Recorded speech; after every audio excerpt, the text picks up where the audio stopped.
The first thing I noticed about the room was not the chandeliers. It was the floor. Black marble, polished so perfectly it caught the orchestra in pieces. Our music stands, our hems. The narrow ankles of women who would never have to calculate whether rent or medicine mattered more that month. The ballroom at Palazzo Nero glowed gold overhead and cold underfoot. It made everyone look richer than they were and meaner than they meant to be. I was not supposed to be there. The first violin had taken ill, or pretended to. I had been called in 40 minutes before the gala began because I was good enough to fix an emergency and poor enough to say yes, without asking what kind of room paid cash. My dress was borrowed from another musician, black satin too tight under the arms and too loose at the waist. My violin was mine, though. Old spruce, faded varnish, one repaired crack near the chin rest. My father had restored it before he died. I still used the same case with the broken latch. I still pretended the ribbon around my right wrist was decorative. It was. "Smile," Maestro Leon said out of the side of his mouth as the donors filed in. "They pay more when the suffering looks elegant." I almost laughed. Instead, I lifted the bow. The first notes of Vivaldi left me cleanly. The second phrase hurt, not badly, not enough to stop. Just enough that my wrist answered every shift with a bright, private warning. I counted under my breath to steady the bow. 1, 2, 3, 4. 1, 2, 3, 4. It was habit now. Rhythm before fear, sound before shame. Around us, waiters moved like shadows with silver trays. Diamonds flashed. Men in tailored black stood in corners with the stillness of people who were not part of the event and somehow owned all of it. I tried not to look at them. Then the comments began, not loudly. That would have been vulgar, just close enough. "She's new. She's cheap. Is this the charity portion of the evening?" A woman near the front gave my sleeves a long look and murmured to her husband. "At least dress the help properly." My fingers nearly slipped. Leon kept conducting, jaw tight, because what else could he do? Stop the set and lose his contract. Defend me and lose next season. Poverty makes cowards out of good men in such practical ways. I counted harder. 1, 2, 3, 4. Halfway through the movement, a sharp burn shot through my hand. My fourth finger faltered. The bow dragged a fraction too hard across the string. One ugly scrape, small enough that only a musician would wince. Someone did. I felt it before I saw him. A silence, brief but unnatural, moving through the room like a draft under a locked door. Men straightened. A waiter lowered his eyes. Even the woman with the diamonds stopped speaking in the middle of herself. I looked up. He stood near the back of the ballroom, one hand in his pocket, the other loose at his side. Black suit, no tie, white shirt open at the throat. He was not the oldest man in the room or the loudest or the most visibly armed, but the room had arranged itself around him as if his stillness were a kind of gravity. Dante Salvator. I knew the name the way all New Yorkers knew certain names, through whispers, headlines that never held, charity boards, restaurants that opened too fast, men acquitted too often. He wasn't looking at my face, he was looking at my wrist. I looked down instinctively. The satin ribbon had shifted. Beneath it, the skin was swollen violet along the inside, where I had twisted it 2 nights ago carrying a borrowed amp down a stairwell after rehearsal. The bruise looked obscene against the black cloth. I pulled the sleeve lower and kept playing. 1, 2, 3, 4. His gaze did not move. The piece ended. Applause scattered through the room, thin and decorative. I lowered my violin, flexed my fingers once where no one but a musician might see it, and told myself that whatever that man had noticed, it did not matter. Men like that did not notice women like me for long. Then a voice near the donor table said, much too clearly, "If she breaks on stage, do we get our money back?" Laughter followed, soft, cultured. Worse than barking cruelty, the kind that asked to be forgiven before the wound had even landed. I bent to pack my violin, a hand clamped around my elbow. "Second set in 10, snapped Marco Serrani, the event manager, his breath sour with espresso and arrogance. "You don't leave until the guest of honor finishes." "I can't do a second set," I whispered. My wrist, then play badly with a smile. His grip tightened. Do you know what room you're in? Yes, I thought. Exactly the kind where women like me become furniture until we break. I said let go. I did not say it loudly. I barely said it at all. But Marco was still deciding whether to sneer when another voice answered for me. He heard her. The room changed. Marco's hand vanished from my arm like it had never been there. I turned. Dante Salvator had crossed the ballroom without my noticing. He stood close enough now that I could smell something dark and clean on him, cedar, smoke, cold night air stitched into expensive wool. Not cologne alone. Outside, winter, distance. Marco swallowed. Mr. Salvator, I know what you were doing. His tone was quiet. It carried farther than a shout. He held out a hand to me, not politely, simply there, waiting. For one absurd second, all I could think was that I had rosin dust on my fingers. I placed the violin under my arm and let him take my right hand. He turned my wrist gently, the way a doctor might if doctors frightened people for a living. His thumb pressed over the inside where my pulse jumped against bruised skin. The whole room narrowed to that point of contact, not because it was tender. It was, not yet, it was assessing, controlled. He touched me the way men in his world probably touched guns before deciding whether to use them. You played through this, he asked. I hated that my voice came out steady. Yes, why? Because rent, because medicine, because if I stop, everything stops, because humiliation is cheaper than failure. Instead I said, the music wasn't finished. His eyes lifted to mine for the first time, dark, unreadable, the kind of face sculptors would ruin by trying too hard to make severe men look beautiful. There was an old scar just inside his hairline, pale against olive skin. He did not blink much. Around us, no one moved. Under my breath, barely sound, I counted the next phrase from memory. 1, 2, 3, 4. His thumb went still on my wrist. Something changed in his face, not softness. Recognition, maybe, something far more dangerous. Doctor, he said without looking away from me. A man appeared from nowhere. Marco tried again. Sir, the donors, Dante turned his head. That was all. Marco stepped back as if struck. Then Dante looked at my violin case, at the split leather handle, at the cheap ribbon on my wrist, at the sheet music with my penciled markings in the margin. He saw too much too quickly. It made my skin cold. What is your name? He asked. Elena Bellucci. He repeated it once like he was placing it somewhere. Then to me and somehow to the whole room he said, You're done for tonight, little note. I should have hated the name. Maybe I did. But no one had ever said anything over me in a room like that unless it was meant to diminish me. This did not diminish. It claimed, not me exactly, the moment, the decision. I didn't agree to, no, he said. You didn't. That might have been the strangest part. He did not pretend this was kindness. He released my hand only to take my violin case himself. A boss carrying a poor girl's instrument through a ballroom full of donors. The sight of it made people look away, which told me more about his power than any rumor ever had. I should have followed because fear made sense. I followed because when he touched my wrist, I had seen something worse than danger in his eyes. Memory. At the door, Maestro Leon caught my sleeve. Elena, I'll send your fee, Dante said before Leon could form a plea. The conductor's mouth shut. I stepped into the corridor beyond the ballroom, where the air was cooler and smelled faintly of lemon wax and old stone. Behind us, the music had stopped completely.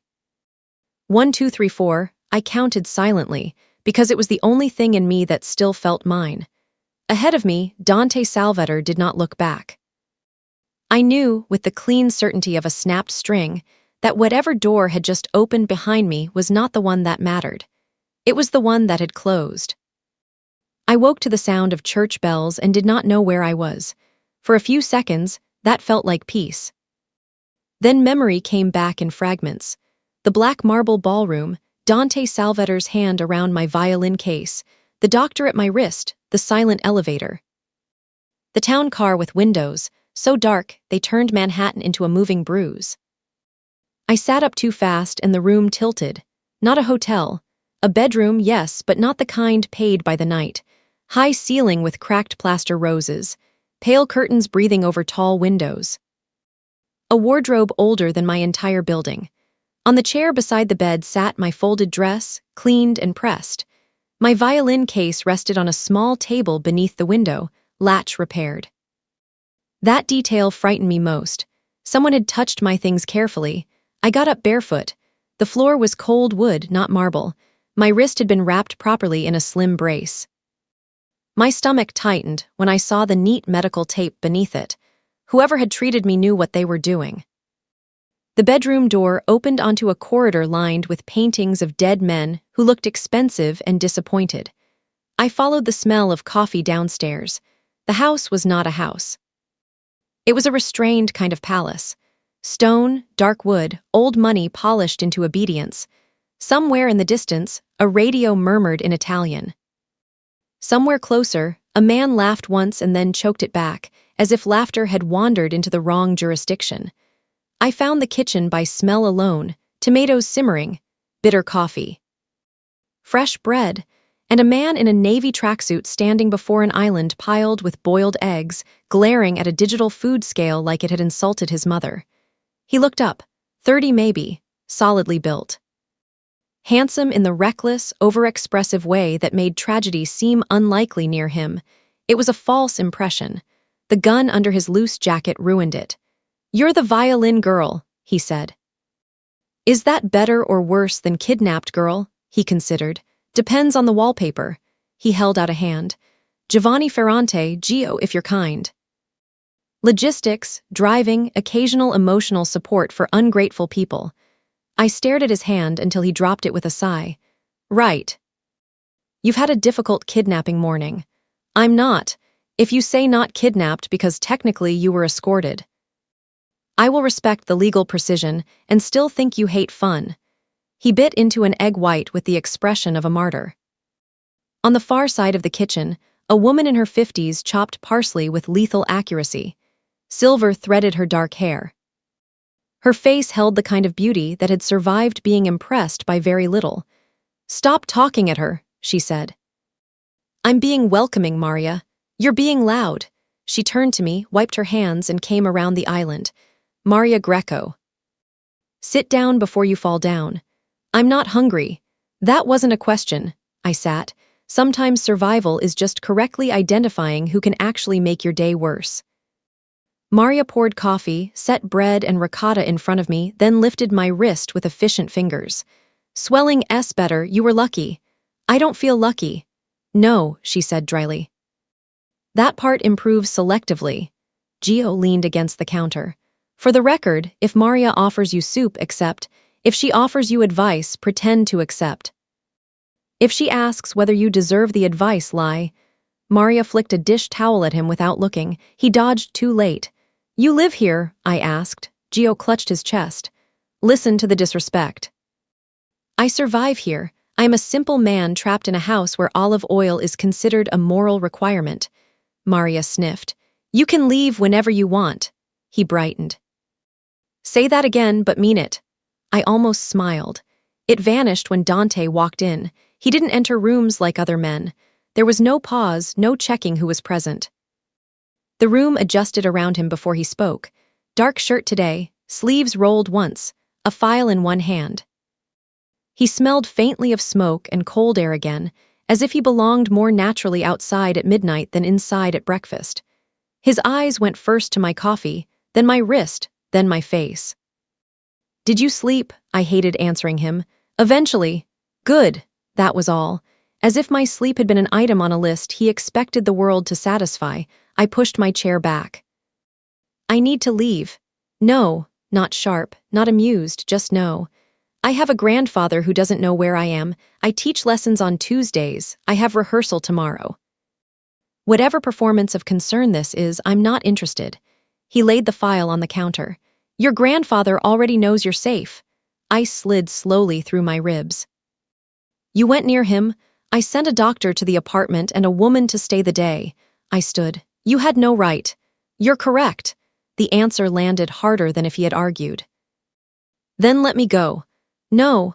Gio, sensing death in the weather, took his eggs and began backing toward the pantry. I suddenly remember an urgent appointment with cardio. Maria caught his jacket and yanked him back. Stay! If she throws the coffee pot, I want witnesses. I looked at Dante. Why am I here? Because men asked about you last night before you ever finished the first set. I was a replacement. They still asked. I don't know those men. I know, something in that made my pulse stutter. Maria let go of my wrist and busied herself at the stove. Gia stared intently at a banana as if studying scripture. The kitchen felt suddenly like a stage where everyone but me had already read the second act. Dante pulled a single sheet of paper from the file and slid it across the island. My own penciled score markings looked back at me. Vivaldi, second movement, with my cramped notes in the margins, bowing dynamics, reminders for page turns. Except not just mine. Between two sections, near a slur I hadn't written, were tiny numbers in faded graphite. 712-4, I frowned. What is this? That is what I'm asking you. I've never seen those. Your sheet music came from where? Maestro Leon's folder. Before that, I don't know. Orchestra storage? His gaze sharpened in a way I felt physically. Your father ever work with music archives? The question stole my breath. Yes, I said slowly. He restored instruments. Sometimes he appraised old scores for collectors. He died 10 years ago. I know. My anger came back hot enough to steady me. Of course you do. He looked at me for one long second. You can hate me from inside this house, Alina, but until I know why your father's pencil is in the margins of a piece played at my table, you stay. My hands curled on the edge of the island. You don't get to decide that. His eyes dropped to my wrist brace. If I didn't decide things quickly, you'd already be dead. Silence. Gio made a small pained noise, as if the sentence had personally spoiled his breakfast. I don't believe you, I said. You don't have to. Dante took his file back. Second room on the right upstairs is a music room. If you need to play, play seated. The strange gentleness of that instruction made me angrier than the command. I'm not your prisoner. He moved closer then, not much, just enough that I had to lift my chin to keep my face from becoming a place to hide. No, he said quietly. Prisoners are usually told more. Then he walked out. I stood there, furious and humiliated and absurdly aware of the untouched coffee between us. Gio exhaled through his nose. Well. On the bright side, that went better than the last breakfast argument. I turned on him. That was better, Maria buttered bread. Last time a man lost an ear. I stared. Gio raised a finger. Not because of breakfast, context matters. Against all reason, a laugh escaped me. Small, shocked, unwilling, Maria's mouth twitched. Gio looked deeply pleased with himself, then opened a cabinet and found only almond flour crackers. This is abuse, he told no one. If I die shredded and unhappy, tell my mother it was because Maria loved me badly. Maria threw him a loaf of bread without looking. He caught it against his chest like grace. Later, when I tried the front door, it opened onto stone steps, winter air, and Tommaso Rixai, Dante's security chief. Sharp-eyed and tired, standing beside a locked iron gate with a gun under his coat, and sympathy nowhere visible. Don't, he said. Is that advice or threat? Whichever keeps you alive longer. I stood with my hand on the brass knob, the cold biting my bare fingers, and understood something then. Dante Salvator had not brought me into his world by mistake, and he was not going to let me walk out of it because I asked. By the third day, I knew the house by its sounds. The old pipes knocking before dawn, Maria's knife against the cutting board. Gio arguing with his protein powder in a whisper because, according to him, if you insult it aloud, it clumps out of revenge. Men coming and going through the east corridor with shoes too soft for honest work. Dante's step, unhurried, impossible to mistake, the kind of quiet that made other people lower their voices. I was not getting used to it. I was learning it so I wouldn't drown. The music room sat at the back of the house, overlooking a winter garden stripped bare, except for black hedges and a stone fountain. Someone had put my violin on a table beside a metronome and fresh rosin. The first time I saw that, I nearly cried and hated myself for it. He noticed too much. That morning I sat by the window, violin tucked under my chin, and played scales slowly enough not to anger my wrist. Pain throbbed in short, reasonable warnings. Nothing sharp. Maria's work. Outside, a crow landed at the lip of the fountain and stared at me like I owed it money. I heard the wrong note before I heard the door. Not in my playing, in the corridor. Someone whistling 2 bars of O Sol Mio on the other side, one interval just slightly flat. I lowered the violin. Whoever that is, he's doing violence to Naples. The door opened. Tommaso leaned against the frame, expression unchanged. "Security recording," he said. "A waiter from the gala. Mr. Salvator wanted to know if you'd recognize him." He held up a phone. The same whistle came tinny through the speaker. "He's not Neapolitan," I said. Tommaso frowned. "From 2 notes? From 1, and he's nervous." "That you can hear too," I shrugged. "Everyone can hear it, they just don't always know they can." Tommaso stepped in, studying me the way men in this house studied exits. "Again," I listened, bowed my head, counted silently. Then pointed to the phone. He pauses before the second phrase because he doesn't know whether the leap goes up a third or a fourth. Someone taught him the tune. It isn't his. And there's a train under the recording, elevated, not subway. Metal rattle, open air. Tommaso's eyes narrowed. "You hear a train in that? It's under the whistle." He stood there a moment longer, then left without a thank you. In this house, information outranked manners. An hour later, Dante came in carrying a brown envelope. "You were right," he said. I set the violin down. "That seems to happen occasionally." His mouth almost moved.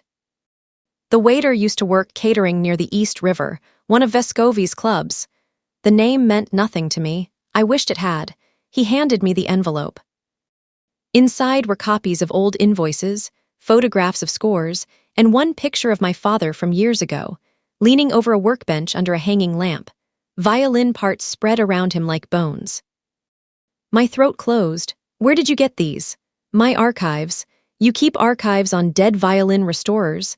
"I keep archives on anyone who once crossed my family's money." I looked up sharply. "My father wasn't a criminal."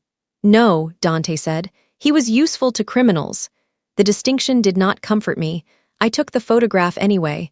My father's hands in it were stained with varnish. Strong hands, patient hands. I remembered them guiding mine over finger placements when I was too small to hold the instrument without wobbling. I remembered the day he didn't come home and how all the adults stopped using full sentences for months afterward. "My father appraised instruments," I said. "Collectors, estates, conservatories." "That's all. He also authenticated shipments that moved through charitable foundations." I stared. "You're lying." "Maybe." He watched me closely. "Find out." I wanted to throw the envelope at him. Instead, I spread the copied pages across the piano bench. Some were auction records. Some were partial scores with penciled marks in the margins like the Vivaldi from the gala. Numbers. Tiny, almost musical, not random. My skin went cold. I reached for a pencil with my left hand and started copying the sequences into groups. Tommaso's whistle, the waiter, the gala. The code in the music.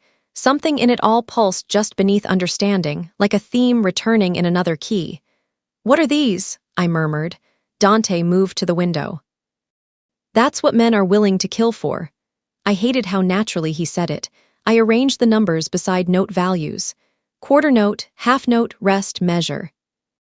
My father used to make games out of counting when I was little. If middle C is 1, what is G? If a bar has 4 beats, how many ways can silence live inside it? A memory flickered. "Solfege," I said. Dante turned. "These aren't only numbers, they're intervals, placement. Maybe dates disguised as measures, maybe locations disguised as keys." My pulse started to race. If my father did this, he hid information where only someone who understood notation deeply would see the pattern. "Can you read it?" "Not yet." Frustration flashed through me, hot and humiliating. Of course not yet.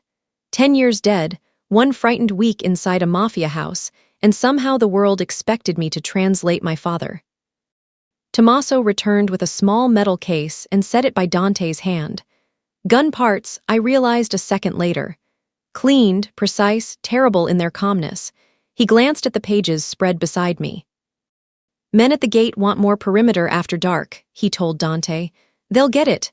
Tommaso hesitated. And the girl, I was in the room, he still said it like that. Dante answered without looking at him. She stays in the east wing after sundown. I don't need a curfew. No, Tommaso said. You need a bodyguard. Curfew is cheaper. He left before I could decide whether to be offended or afraid. Dante was silent long enough that I looked up. He was watching my hands on the score, not my face. Notice the way I used my left hand to steady the page because my right still couldn't bear the pressure. Something shuddered behind his expression and disappeared. I should have let it go. I didn't. Why do injured hands bother you? He went completely still. There are silences that answer more than words. This one did. It opened and closed in the same second, showing me only darkness between. Who says they bother me? He asked. No one touches a stranger's wrist like that unless it means something. His gaze lifted to mine. For one moment, very brief, I thought he might actually tell me. Then the wall came back. Keep working, he said. He turned to leave. Dante, he stopped. The name felt dangerous in my mouth, too direct, too intimate for a man who decided rooms with his breathing. If I help you, I said, you let me go when this is over. He faced the window, not me. If I can let you go, I will. That was not the answer I wanted. After he left, I sat alone in the music room until the light turned the winter garden blue.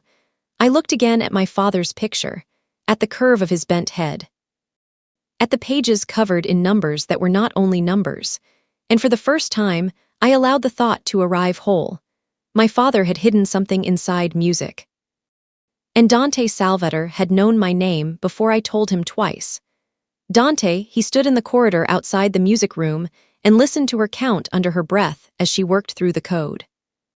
1, 2, 3, 4. 1, 2, 3, 4.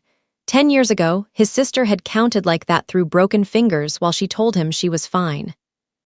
When Tommaso approached, Dante folded the old photograph back into the envelope before Alina could see the second one.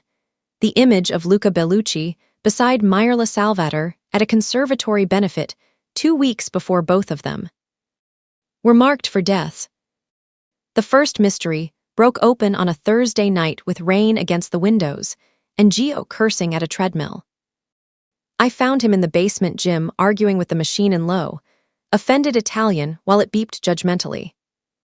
It says incline, he told me, pointing at the display as if presenting evidence at trial. Incline is for goats. I stood in the doorway with my wrist brace and my father's copied score pages tucked under one arm. Then perhaps it has mistaken you for livestock. He pressed a hand to his heart. Violence, from you now too. He hit stop, wiped his face with a towel and peered at the papers. Still making friends with dead men's secrets? Trying. Maria had ordered me to walk more if I wanted my wrist to stop stiffening. So I had been making slow circuits of the house, pretending I wasn't also learning blind corners and door codes and which stair treads groaned. Not escape exactly. Just knowledge. Knowledge calmed me.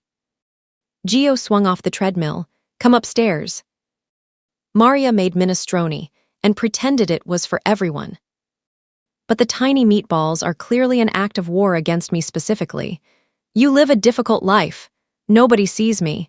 We took the service stairs up to the kitchen, where Maria was ladling soup into bowls with the expression of a saint who expected betrayal. The room smelled of tomato, basil, parmesan rind, and bread hot enough to make even fear step aside. Sit, she said. Again, Gio groaned. You're obsessed with chairs. You complain standing, you complain sitting. At least one version is quieter. I sat. Tommaso was already at the table, coat still on, speaking into a phone in clipped Italian. When he ended the call, he looked at Dante, who stood by the window with one hand braced on the frame. Warehouse in Red Hook, Tommaso said. One of Vescovi's men picked up the waiter's cousin. The code matches ledger routing. My spoon stopped halfway to my mouth. You decoded it, Dante turned. With your work, partially. He crossed to the table and laid down a map marked in red pen. Piers, storage units, dates written like rehearsal notes. My father's hidden system. Real. Not grief-making patterns where none existed. I felt suddenly sick. So he was involved, I whispered. Your father documented transactions, Dante said. Not for us, against someone. We found a drop site tied to offshore accounts and a shipping shell. Maria set bread in front of me before I could ask, her way of telling me not to faint in her kitchen. Why would my father hide this in music? Because no one raids a conservatory looking for ledgers, Tommaso said. Gio lifted a meatball onto his spoon with reverence. Crime is so much less glamorous once paperwork enters. Dante ignored him. This answers why men were asking about you at the gala. Someone knew the score would surface. They didn't know whether you could read it. And now they know you can help. I stared at the map until the red marks blurred. Fast mystery, then. Why I had been taken, why the room had turned. Solved. Not because I was special in the way foolish girls imagined powerful men might notice. Because I had inherited a dead man's code. The relief of understanding lasted 3 seconds. Then the rain outside broke with a sharp crack of thunder. I flinched hard enough that my spoon hit the bowl. Dante's head snapped toward the window. Not to the storm. To me. A second later, another crack split the dark, shorter metallic, not thunder. Gunfire somewhere beyond the garden wall. Tommaso was moving before I had fully understood it. Gio shoved me down behind the island, so fast the chair toppled backward. Maria swore and reached under a drawer for a pistol I had never seen. Dante was already at the hall, pulling a gun from the small of his back with such smooth efficiency that I understood, finally and fully, what kind of life this house actually held. East wall, Tommaso barked into his radio. Lock the gate. The lights went out. Darkness hit the kitchen like a body. I sucked in a breath too quickly. The room narrowed. My wrist throbbed. Somewhere glass shattered. Somewhere men shouted in Italian. Old panic rose with a speed that embarrassed me. I had spent my whole life being poor, not brave. There is a difference people romanticize because it costs them nothing. Elena, his voice found me in the dark. Here, I whispered, though the word shook. A flashlight cut once across the ceiling and vanished. Then Dante crouched in front of me, a dark shape between me and everything else. He took my injured hand first, perhaps because he knew not to take my throat or shoulder from the blind side, and wrapped his fingers around my wrist brace. His thumb pressed over the inside of my wrist. Pulse, there, count it. Look at me, he said. I did not want to, I did. Another shot rang out, closer now, my breathing broke. Breathe on 4, he said. The order was so absurdly familiar I almost laughed. Count, of course. My body obeyed before my fear could refuse. In. His thumb stayed at my pulse. Hold. Out, I followed him.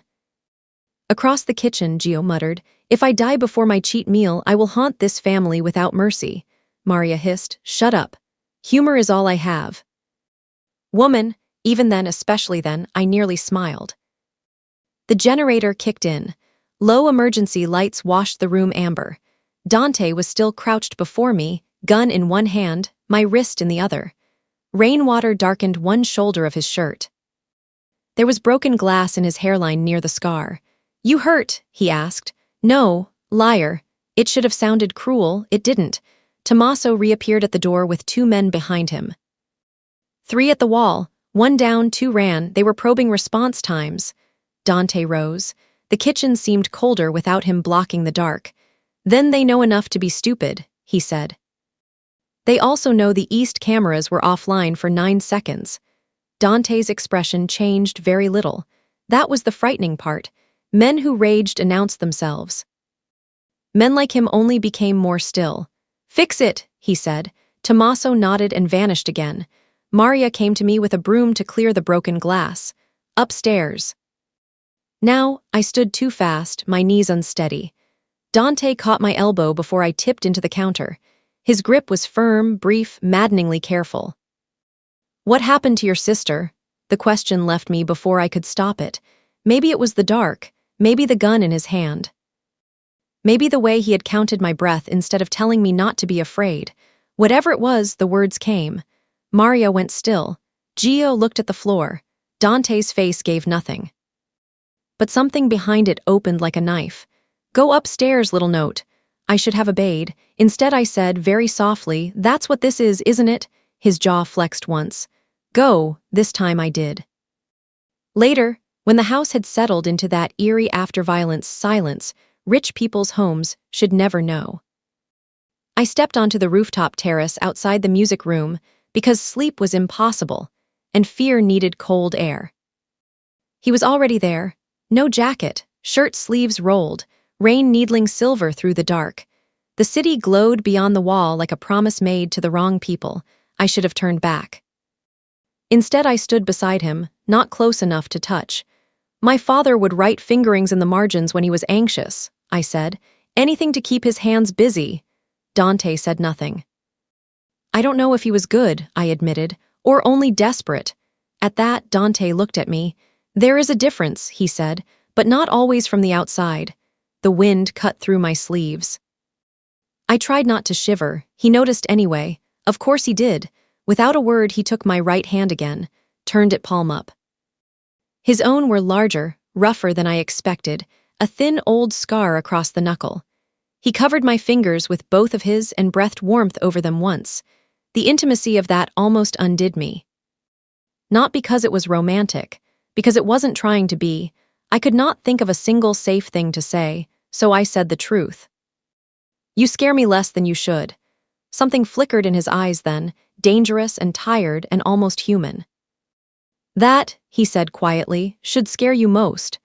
By the next afternoon, my wrist was stronger, the house was tenser, and I had made a mistake. I did not know it was a mistake yet. That comes later, usually carrying blood. The music room smelled faintly of varnished wood and rain. Somewhere below, a door shut with the expensive softness that meant armed men were trying not to sound armed. I sat on the piano bench with my father's copied score pages spread around me and my violin tucked beneath my chin. When numbers failed me, music sometimes didn't. So I did what I had done since childhood when grief felt larger than language. I played, not Vivaldi this time, something I built out of the code itself, short phrases. A repeating 4-beat pulse under a melody that kept trying to rise and then catching, as if the song had reached a locked gate and was too proud to call it a wall. Thin at the top, dark underneath. Beautiful in a way that made me uneasy. The door opened without a knock. I stopped. Dante stood there listening to the last note fade. He did that too, listened like silence had witnesses. "What was that?" he asked. "Nothing finished." "It wasn't nothing." I set the violin down carefully. "A pattern, the numbers behave better when I hear them." He stepped farther into the room. There was rain on the shoulders of his dark coat and a new cut at the edge of his jaw, barely visible unless someone was already looking too hard. I was. "The code uses musical intervals," I said, because looking at the cut felt dangerous in a different direction. "But not only intervals, it shifts by key signature." My father built a second layer into the notation. Dante came to stand at the piano. "Meaning," I pointed to the penciled marks, "these aren't only locations, they're names disguised as tonal centers.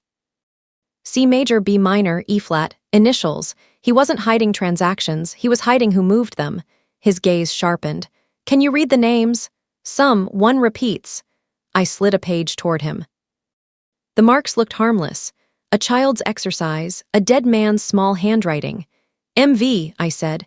"Matteo Vescovi," Dante said. The room cooled. I looked up. "You know him?" "Yes." The single word was hard enough to bruise on. I swallowed. "Who is he?" Dante's expression changed so slightly most people would have missed it. I was learning not to be most people around him. "A man who inherited his father's empire and mistook hunger for genius," he said. "We grew up close enough to learn each other badly." That was as near to history as he had ever come. I touched the bow to the string again, needing sound to think. "There's more." My father hid something physical, a ledger maybe. "These notes aren't just names and roots, they point to a container." "Where?" "I don't know yet." A knock sounded behind him. Tommaso entered with a tray. Coffee for Dante, tea for me, as if kidnappings naturally ripened into service routines. His face was the same controlled blank it always was, but he put the tea near my left hand because he had noticed the brace made my right clumsy with cups. It was a small kindness. Small kindnesses are dangerous when you're lonely. Phone call from the East Dock, he told Dante. Then to me, after the briefest pause, Maria says use heat after practice. Thank you. Tommaso nodded once and left. Dante picked up one of the score pages. You trust him? The question startled me. What? Tommaso, I frowned. I don't trust anyone here. A lie by omission. I trusted Maria with pain and Gio with laughter, which was not nothing. Dante rested the page back down. Good. The answer annoyed me for reasons I did not want to examine. You asked like it mattered. Everything matters. He turned to leave, then stopped at the door. No playing after dark with the windows open. Is that because of acoustics or paranoia? He looked back. Those are the same thing in my world, little note. After he left, I stared at the pages until my eyes blurred. Matteo Vescovi. The name sat in the center of the score like a stain. I thought of my father's hands writing those tiny numbers. I thought of him deciding music was the safest grave for truth. I thought of Dante saying we grew up close enough to learn each other badly. By evening, the rain had thinned to mist. I went downstairs with 2 more translated pages and found Tommaso alone in the small office off the east corridor, checking camera feeds. He looked up at the papers in my hand. You should be upstairs. I found something. He held out a hand. I should have waited for Dante, I know that now. But Tommaso had been the first face at the gate, the first man here to warn me without cruelty in it. And there is a particular foolishness in women who have had to read danger quickly all their lives. We sometimes mistake the least dangerous thing in the room for safety. I gave him the pages. He scanned them once, then looked at me sharply. Where did you find the second sequence? In my case. His brows drew together. Your violin case, I nodded. There was a false lining under the rosin compartment. I only found it because the latch repair shifted the leather. Tommaso went very still. Does Dante know? Not yet. The silence that followed was short, too short. He handed the pages back. Tell him yourself. Nothing in his voice betrayed anything. That was the worst part. I found Dante in the study with Gio, Maria, and 3 men in dark coats who looked carved from old resentment. Maps lay across the desk. Gio was holding a celery stick with the despair of a doomed priest. If this is dinner, he was saying, I've committed sins I haven't even discovered yet. Maria set down a bowl of olives. Eat those. I want bread. You want immortality too. God ignores both. Gio saw me first. Ah, salvation with a violin. Dante dismissed the other men with a glance. When the room cleared, I laid the pages on his desk and told him about the false lining. His face changed on the word Tommaso. You showed him first? He asked. It was not loud. It was worse. I only asked if he recognized the notation. Did he touch the pages? Yes, but Dante swore once in Italian, low and vicious. The room tightened. I didn't know that would matter. You knew enough to hide them from me for 6 minutes. Heat rushed to my face. I wasn't hiding them. I found them and took them to a security chief in a compromised house. I stared at him. Compromised? Too late. The word was already in the room. Maria went still. Gio lowered the celery. Dante said nothing for a moment, which told me more than any answer would have. Then he looked at Tommaso's empty place by the door and said, Find him. The men moved at once. I felt the floor tip beneath me. You think he's the leak? I think someone timed an East camera failure and knew where my walls were thin. Dante's gaze cut back to me. And now I think he knows about your violin case. I made one mistake. His expression did not soften. In my world, one mistake is usually the only number that matters. That hurt more because it was fair. I reached for my pages with a hand that had started to shake. Dante caught my wrist before I could crumple them. His thumbs settled over the inside, feeling the pulse jump there, but this time it did nothing to steady me. You don't get to be angry like I'm one of your men, I whispered. His eyes dropped to my mouth and away again so quickly I almost thought I imagined it. No, he said. If you were one of my men, I'd know what punishment teaches you. The sentence landed between us like broken glass. Maria inhaled sharply. Gio looked at him, then at me, like he wanted to say something funny and could not find a joke big enough to survive it. Dante let go first. An alarm sounded somewhere deep in the house. Everyone in the room turned toward the same wall. And in that instant, before anyone spoke, I knew the mistake had already left my hands. The alarm was not loud. That made it worse. It pulsed through the house in a low, metallic rhythm, almost polite, while men in the corridors began to move with the kind of discipline that proves panic has become routine. Dante crossed the study in 2 strides and pressed a button beside the door. Steel shutters began sliding over the lower windows. "East garage," Tommaso's voice crackled through the speaker. Not gone then. Relief came too fast. Dante did not share it. "What happened?" he asked. "Someone hit the outer gate with a van. I have 2 men down." They used the impact to mask another team on foot.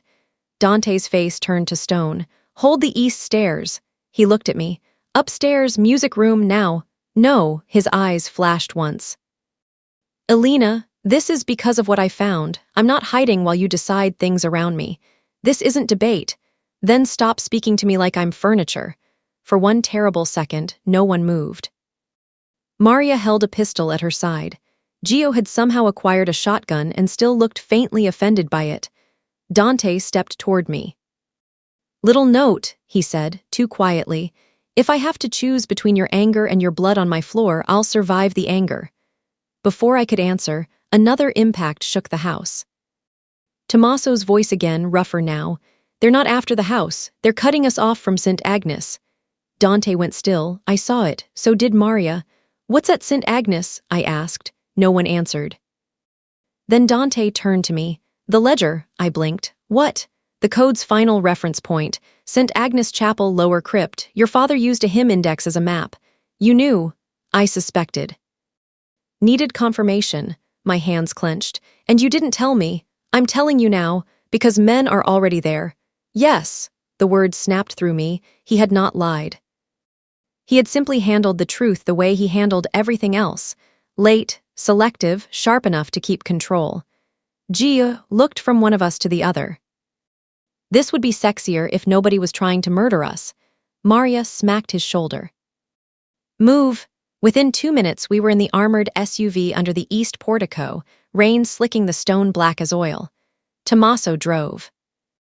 Dante sat beside him, gun stripped and reassembled in his lap with chilling ease. I was in the back between Maria and Gio, clutching my violin case because Dante had thrust it into my hands and said, "You don't leave that behind again." The city blurred by in wet streaks. Sirens somewhere far off, church bells somewhere nearer. My pulse would not settle. Gio wiped fog from the glass with his sleeve. "If I die in this jacket, I want it known I hated the color." "You hate all colors after midnight," Maria said.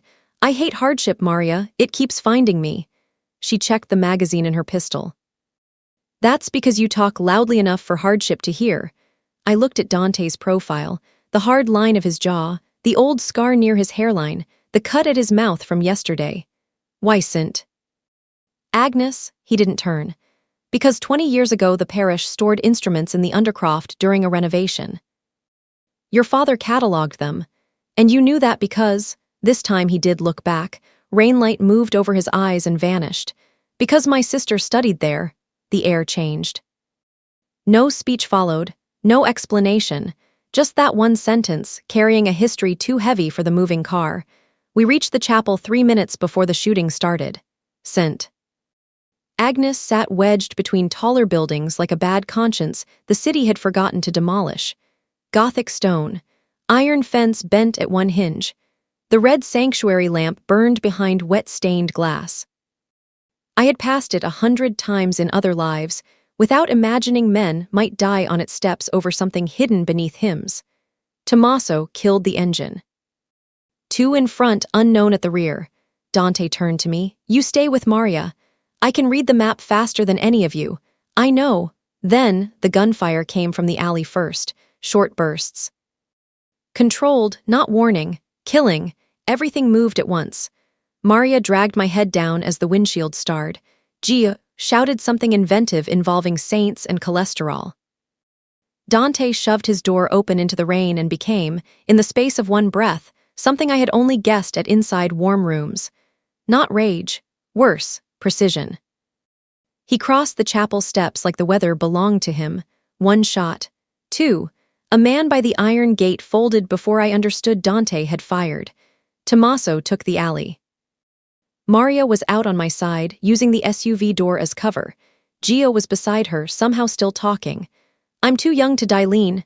"You're not lean," Maria snapped, firing past him. I ducked lower, heart battering my ribs. The violin case dug into my knees. My father's hidden pages were inside, the ledger beneath the church. The chapel bells began ringing above us, wild and wrong, probably from bullets cutting the rope or some saint deciding enough was enough. A man yanked the back door open. I jammed the violin case into his face on instinct. He swore and grabbed for my arm. Pain flashed through my wrist. I kicked blindly, caught shin, heard him grunt. Then Dante was there. Not from nowhere. Nothing that dangerous ever comes from nowhere. I simply had not been able to track how fast he crossed space when he had decided a body needed to stop existing. He pulled the man off me by the throat and shot him once at close range. It was fast, efficient, terrible. Blood mixed with rain on the chapel stones. My stomach turned. Dante looked at me only long enough to confirm I was upright. "Inside," he said. I stumbled after him through the side door, my shoes slipping on wet tile. The chapel smelled of candles, damp stone, and old wood polished by kneeling hands. Somewhere outside, more gunfire cracked. Somewhere below, an iron key turned in a hidden panel because Dante already knew where to press the carved lamb at the base of the statue. "How?" I breathed. "Meyerle used to practice here," he said. We descended narrow steps into the undercroft. Shelves, dust, a locked cage where instruments once sat. My father's map bloomed suddenly in my head, hymn numbers as aisle positions, key signatures as directions. I counted under my breath. 1, 2, 3, 4, 8 bars left. 2 down, minor third. "West wall." "There," I said, pointing to a loose stone beneath a broken harmonium. Dante dropped to one knee and yanked the stone free. A metal box waited behind it. Relief hit so hard it felt like weakness. Then footsteps sounded on the stairs above. Too many.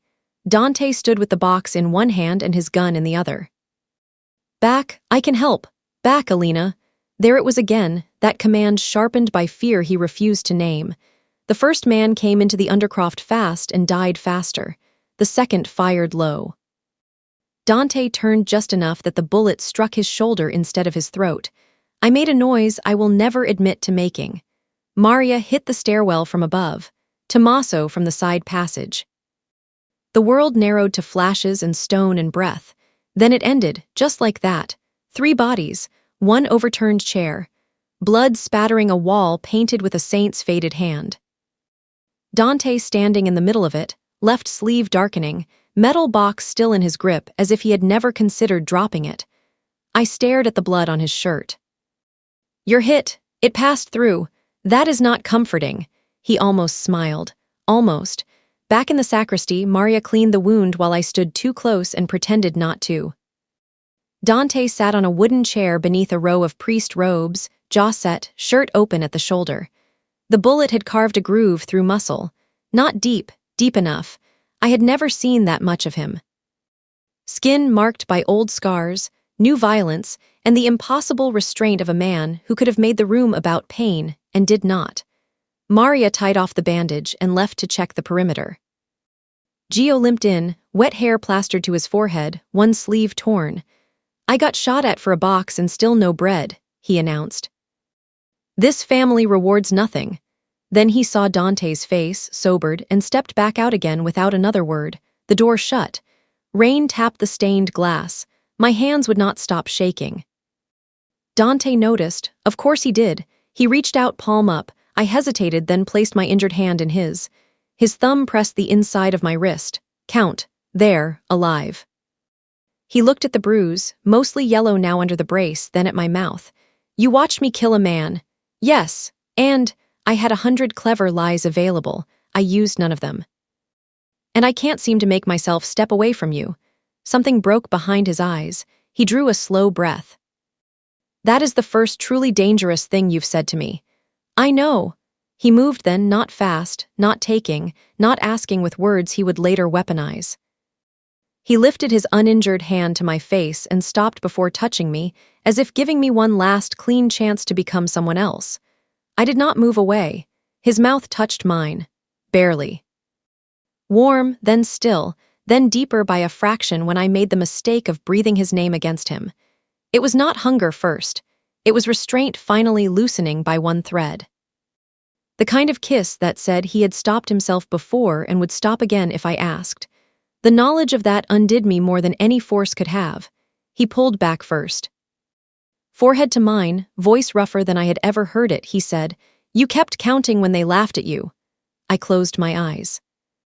"In that ballroom," he said, quieter, "with your wrist half ruined and men waiting to see if you'd beg, you kept the beat. No one in my world does that. They look for the strongest man in the room." You looked for the next measure. There it was, the truth of it, the reason my throat hurt. "Dante," he released me too soon, or exactly soon enough. Outside, a phone began ringing. War never lets tenderness finish. Tommaso opened the door, rain and guns smoke coming in with him. His face was hard, unreadable. "They hit the house while we were here," he said. This wasn't retrieval, it was a declaration. Dante stood, blood seeping slowly through fresh bandage, metal box on the chair beside him. I knew before he said it that whatever we had just almost become would have to survive in pieces. He picked up the box, slid the gun back into place, and looked at me once with that same terrible steadiness. War had arrived. The house smelled like wet plaster and burned wiring. By the time we returned from St. Agnes, dawn had started lifting the sky to a bruised gray, and half the east wing was blackened from an incendiary device thrown through the lower study windows. The damage was controlled. The message was not. Maria moved through the wreckage with medical gloves and profanity. Men carried out broken furniture, shattered glass, and one body under a zippered black bag that no one let me see too clearly.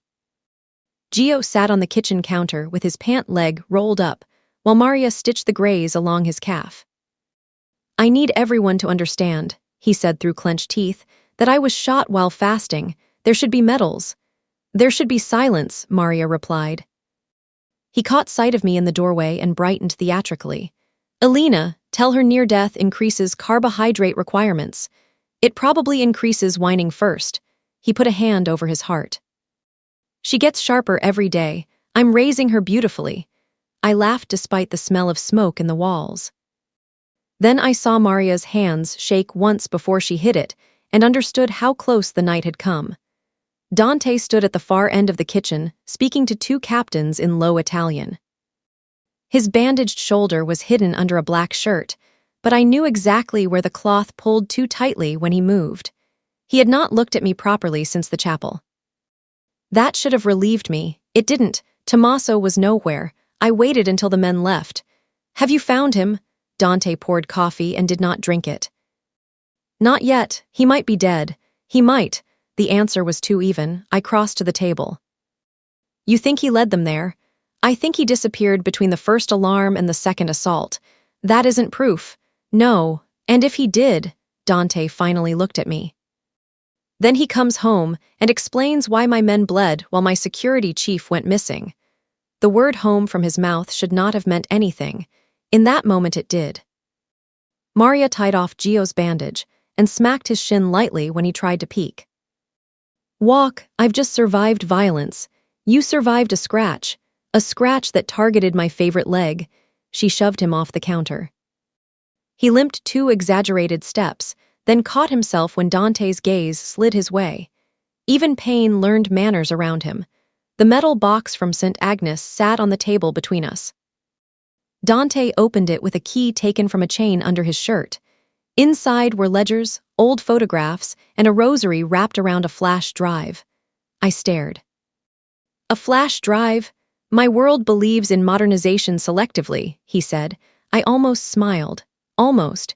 He handed me one of the photographs. My father stood beside a younger Dante on the steps of St. Agnes, both caught mid-turn as if neither wanted the camera.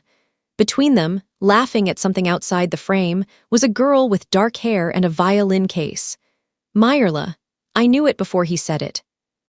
She was your sister. Yes, my chest tightened. My father knew her. Yes. No wonder the room had gone silent when he first saw my bruise. No wonder injured hands moved through him like old fire. What happened to her? His gaze dropped to the photograph. When he answered, every word sounded cut from somewhere he hated touching. She was 17. I told her to stay after rehearsal. She left with a man I was already half at war with because she thought it was safer not to bother me. They crushed her hand to send me a message. Infection did the rest. I pressed the photo too hard between my fingers. And my father documented the money trail afterward, hid what he found. Matteo Vescovi killed him before he could hand it over.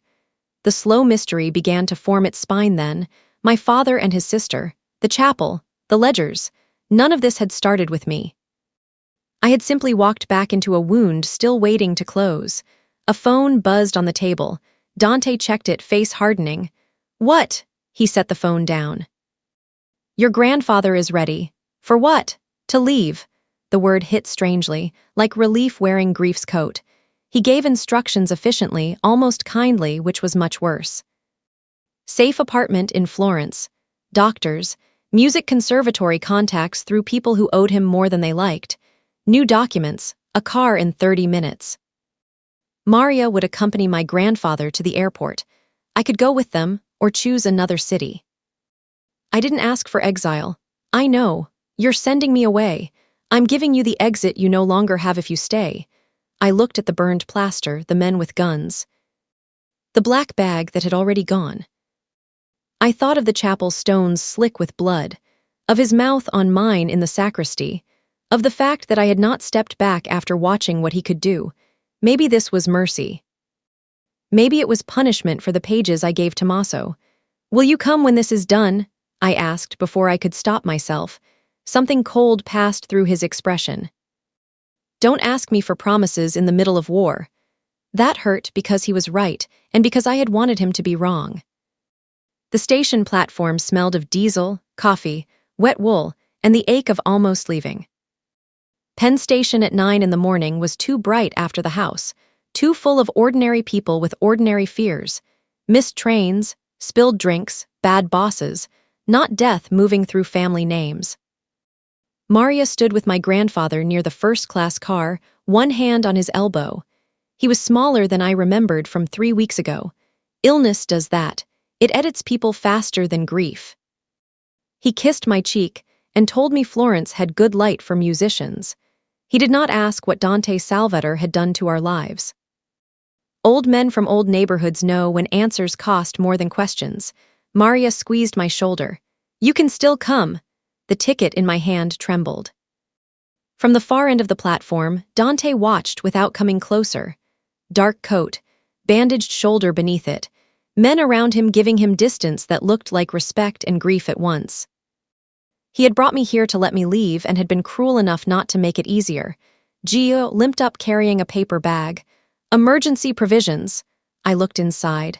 Cannoli, 3 of them. You hate sugar, I said. I hate losing people more.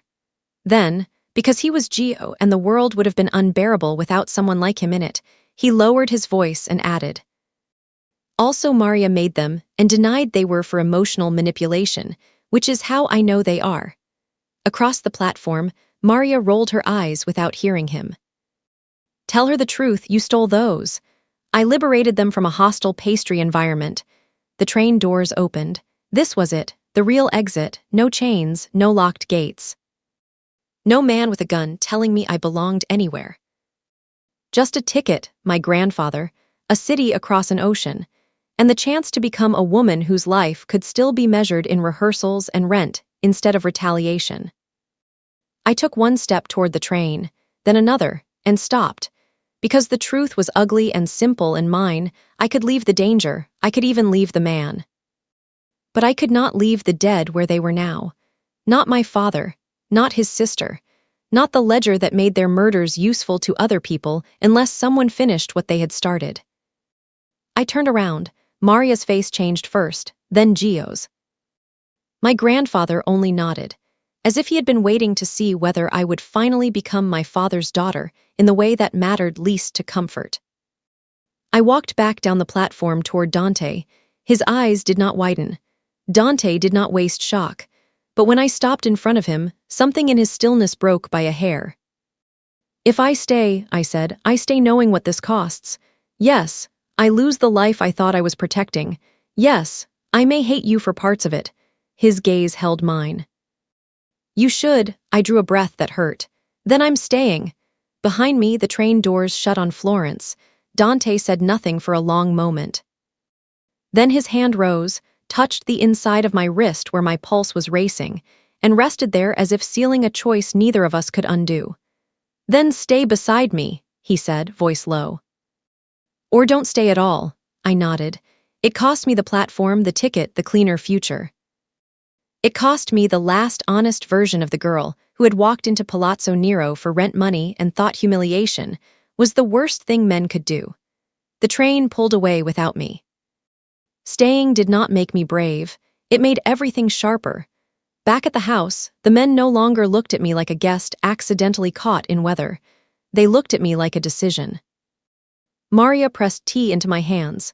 Gio offered half a sandwich and then took it back when she glared at the mayonnaise. Dante disappeared into the West study with his captains and did not emerge for 3 hours. I spent those hours with the ledger. Names, routes, shell charities, conservatory grants, art shipments. Violins moved inside diplomatic crates. Money fed through hymn restorations and parish funds so old women could unknowingly pray over weapons and heroin with equal devotion. My father had not merely seen corruption, he had mapped it. One entry made my stomach drop. T. Rixi, not once, repeatedly. I stared until the letters blurred. Tommaso. I told myself initials were not proof. I told myself this family collected men with identical sins and maybe identical initials. I told myself anything but the truth already rising in my throat. A note slid from between 2 ledger pages when I lifted them. Not my father's hand. Meet at the lower nursery gate. Midnight. Come alone if you want the old man to see morning. No signature. My grandfather was already on the plane to Florence. I knew that. Logic knows many things fear refuses to hear. The message was bait and threat and stupidity, and still I tucked it into my sleeve. That was my second mistake, not going alone, thinking I could verify the trap before telling Dante, thinking choice still belonged to me in small, private pieces. The nursery gate sat at the back of the winter garden, where dead roses climbed iron arches. Frost silvered the gravel. I had taken only 6 steps past the fountain when a cloth came over my mouth and the world dropped sideways. When I woke, darkness breathed too close. Not complete darkness, blindfold darkness. Fabric over eyes, hands tied in front, chair under me, damp concrete smell. Engine hum somewhere beyond the wall. Water nearby, maybe, harbor, my wrists hurt. My mouth tasted chemical and fury. I tested the knots, good rope, professional enough to irritate me. A door opened, footsteps, deliberate, familiar. The famous violinist, a man said. I expected someone taller. I went still. His voice was smooth where Dante's was cut spare, educated, amused, the kind of charm that has never once been offered cleanly. Matteo Vescovi, I said, a soft laugh. Dante mentioned me? No. The ledger did. Ah, Luca Bellucci's little genius. His shoe scraped the floor as he circled me. I couldn't see him, but I could hear the smile. Your father was very inconvenient, he said. Talent makes ordinary men moral at such inconvenient moments. What do you want? The same thing Dante wants. Proof. He leaned closer. Expensive cologne over something rotten underneath. The difference is that I know how to use proof. Dante still suffers from principles in isolated tissues. My jaw tightened. You killed my father. Your father died because he mistook documentation for courage. The room went silent in the way rooms do when a blow lands and everyone waits to see if it shattered bone. I counted once under my breath before I could stop myself. 1, 2, 3, 4, he noticed. How odd, Matteo murmured. He was right about you. Ice spread down my spine. Who? Tommaso, of course. The words did not surprise me as much as the grief that followed them. I had known. Somewhere under the page and the missing hours and Dante's face at the study door, I had known. The blindfold came off. The room was a storage chamber under some industrial building. Concrete. One hanging bulb, rust on the pipes. Matteo stood in a dark coat with rain on the shoulders, handsome in the way sin likes to market itself. Tommaso stood by the door behind him, gun at his side, expression unreadable. I looked at Tommaso first. Why? His face changed very little. Because Dante thinks loyalty heals origin. It doesn't. That's not an answer. It's the only one you get, Matteo sighed. He always did undersell the emotional bits. I dragged my gaze back to him. You grew up with Dante. We all grew up somewhere. He simply found meaning in surviving it. Matteo crouched in front of me. Do you know the funniest part? Myrla would still be alive if he'd chosen alliance over pride. I spat in his face. He blinked, then smiled. There you are. His hand rose, and for one bright second I thought he would hit me. Instead, he wiped the spit away with a handkerchief and tucked it back into his coat. You don't beg either, he said. I see the appeal. At the door, Tommaso looked away. I took the chance. Below the chair, my fingers had been working the rope against a splinter of exposed metal. Not free, looser. I shifted again, just enough to test the give. Matteo noticed the movement. Careful. I'd hate to injure the wrist after all this drama. My voice came out steady. You already did that. No, he smiled faintly. That was poverty. He wanted reaction, wanted mess.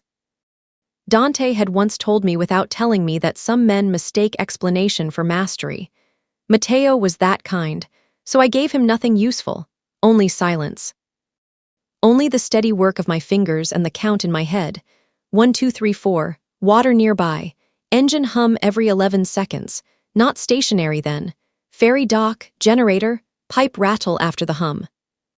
East River Warehouse District, maybe. The door opened again. One of Matteo's men stepped in. Salvator's moving on Pier 12. Good, let him, Matteo straightened. Bring the violin, I stared. What? Tommaso set my case on the table. I want to hear how Luca Bellucci's daughter sounds under pressure, Matteo said. He cut the rope himself and handed me the instrument. Cruelty with an audience. I almost dropped it because my fingers were numb, but I caught the neck at the last second. I tuned by ear, bought time, counted the engine hum, 11 seconds, pipe rattle. Salt in the air when the door opened. Harbor, left wall colder than the right exterior loading side. What do you want me to play? I asked. Something honest. So I did, not for him. I played the chapel hymn sequence from the ledger, but I shifted the rhythm. Turned the coded intervals into a pattern Gio would know because I had heard him pounding the kitchen table to the same football chant twice a week. 4 fast, 2 slow, 12, repeated, Pier 12. Again. Matteo smiled like he was hearing art. Tommaso's eyes narrowed by a fraction, but too late. If any of Dante's men were close enough, they would hear the pattern or trace the hymn through the surveillance mic Matteo had certainly planted for leverage. When I finished, the room felt smaller. Matteo clapped once. Beautiful, your father would have hated where it led. Maybe, I said. The first explosion shook dust from the ceiling. Men shouted outside. Matteo's smile vanished. Tommaso swore and reached for his radio. I stood before either of them told me not to. Matteo's gun came up. Sit down. No. He looked at me then, not as bait, not as a curiosity, but as a problem. Good. Outside, gunfire cracked across water. Tommaso moved toward the door, torn for one visible second between old loyalties and new wages. That second was enough for me to swing the violin case into Matteo's wrist. His gun fired into the ceiling. Tommaso lunged. I ran. I made it 3 steps before a hand caught my hair and yanked me backwards so hard stars burst behind my eyes. Then the door blew inward, and the night finally came for us. The first thing I heard after the blast was Gio yelling, "If anyone shoots the car, I'm suing God." Then gunfire drowned him out. Smoke rolled through the doorway. Men collided in the frame. I hit the concrete hard enough to bite my tongue and tasted blood. Matteo still had my hair twisted around his fist. Tommaso was between us and the shattered door, firing into the smoke with the cool, fatal economy of a man who had already chosen his grave and simply wanted it profitable.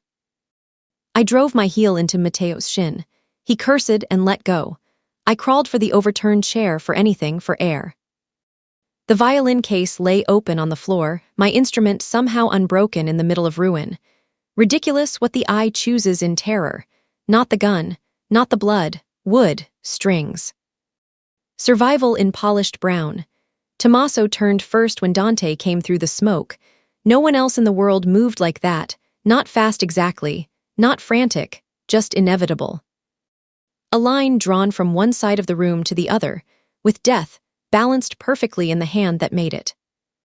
He shot the first man on the left, shoulder-checked the second into the wall, and went straight for Tommaso with a focus so absolute it frightened me more than the bullets. Tommaso fired. Dante twisted. The shot tore through his coat. Then they were close, too close for guns, old history and new treachery colliding in bare hands and knives and breath. Matteo vanished sideways through a second door with two men behind him. "Dante," I shouted. He did not look at me. Tommaso did. That was the mistake that killed him. Dante's knife went in low and clean. Tommaso made one short sound, almost surprised, and folded against the concrete wall. Blood spread dark over his shirt. Dante caught him before he hit the floor completely. For one impossible heartbeat, everything slowed. Tommaso looked up at him, not frightened now, only tired. "I warned her," he said thickly. Dante's face did not change, not enough. Tommaso gave a broken laugh that turned to blood. "He had my son." The words struck the room sideways. I froze. "There was no son in prison," Dante said. "No," Tommaso coughed. "In Naples, 6 years old. Didn't tell you because then he'd be yours too." Dante stared at him. Here was the cost of villains who mirror heroes, the terrible, humiliating places where their logic overlaps. Tommaso had betrayed him for the oldest reason in the world. Not greed, not envy, a child. "You should have come to me," Dante said. Tommaso's eyes went to me briefly, then back. "She trusted the wrong man fast. It was not accusation. That made it worse. Then he died." The silence after was brief and brutal.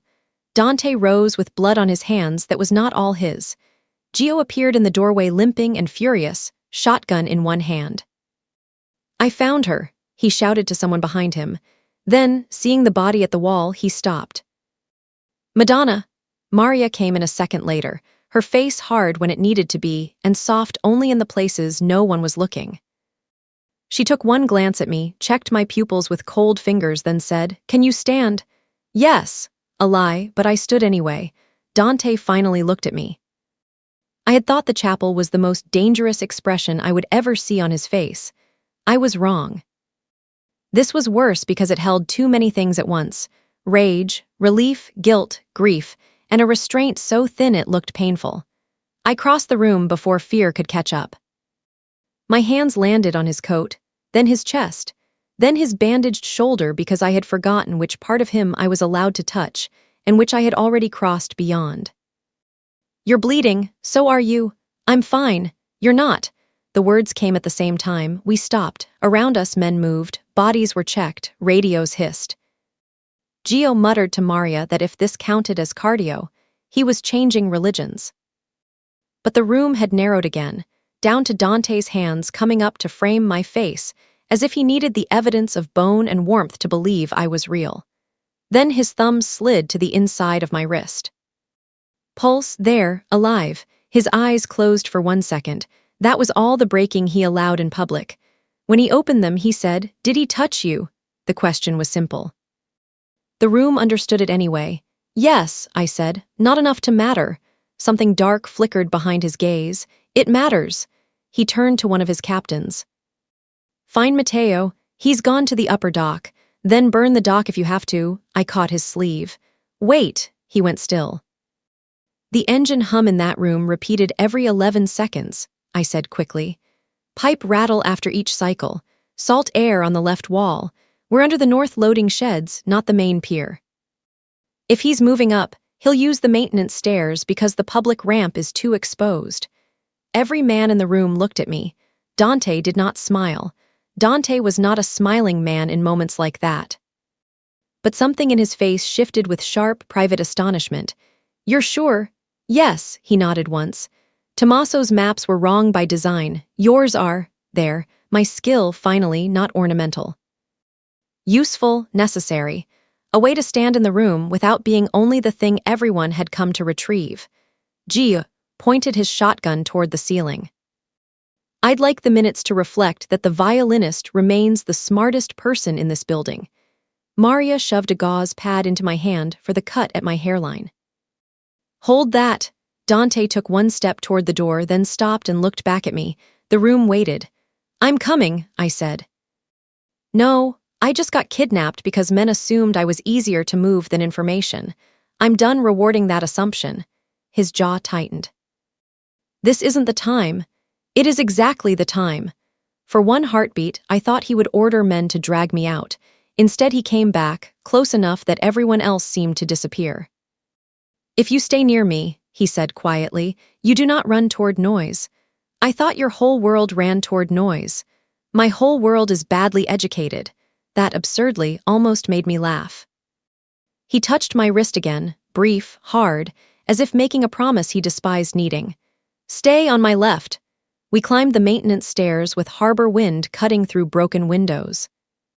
Above us, the night was all steel and sodium lights, cranes standing over the river like skeletal saints.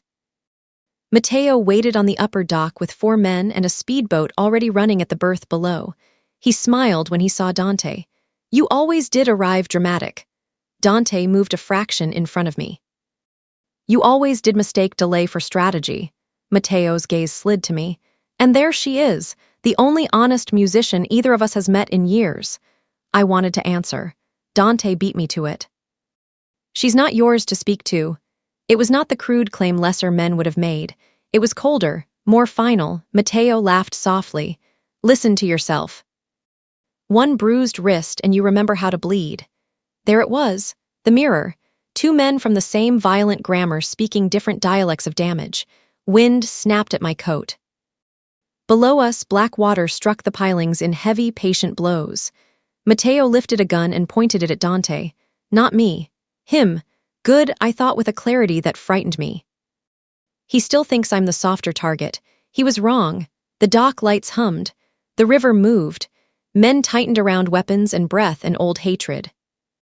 Dante's hand brushed the small of my back only once, steering me half a step behind him without ever looking away from Matteo. One of us might not leave the harbor. For the first time, all of us knew it. The final violence did not begin with a gunshot. It began with Matteo Vescovi smiling at Dante, as though they were still boys in some ruined courtyard, learning how long a person could go without mercy, before mistaking it for weakness.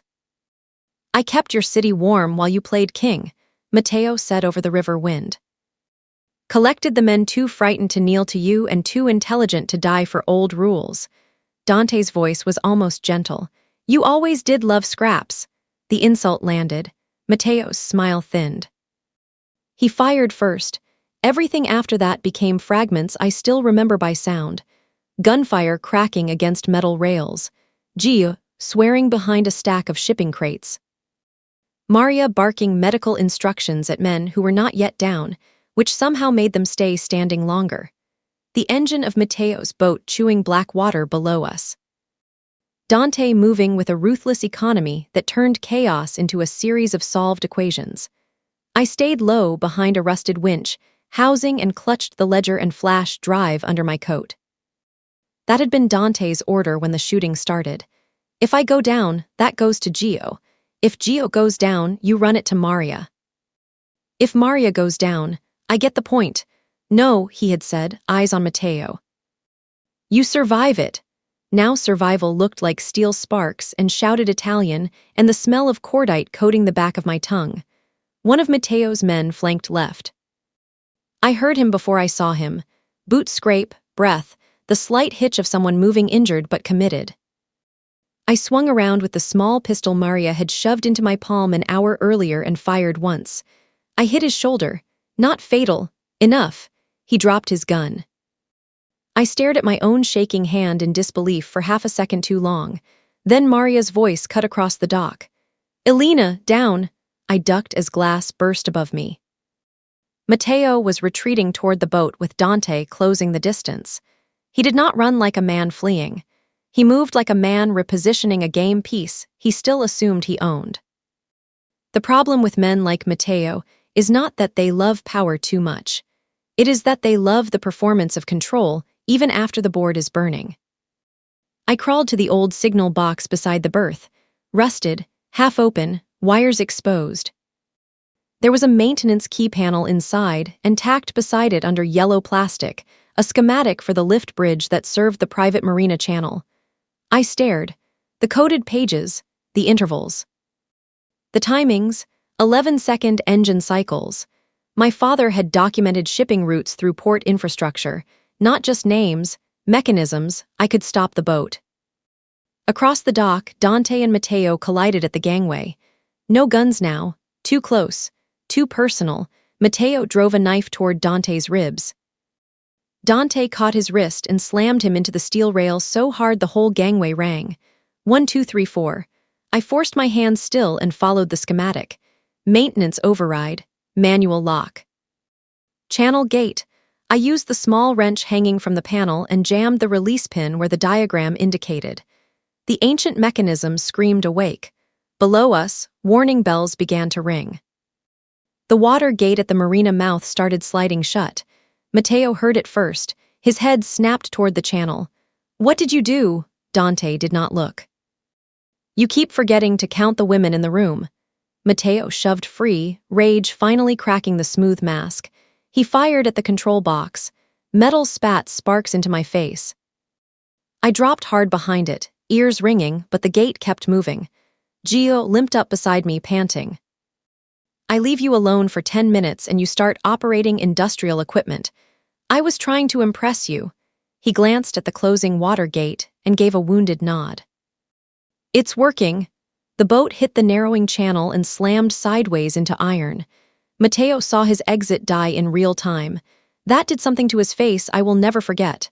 Not fear, exposure. The revelation of a man who had spent his life arranging other people into sacrifices and had suddenly discovered the altar under his own feet. He turned back to Dante with hatred so old it looked almost holy. "This city would have been ours." Dante's answer was quiet enough that only those near him heard it. I was near enough.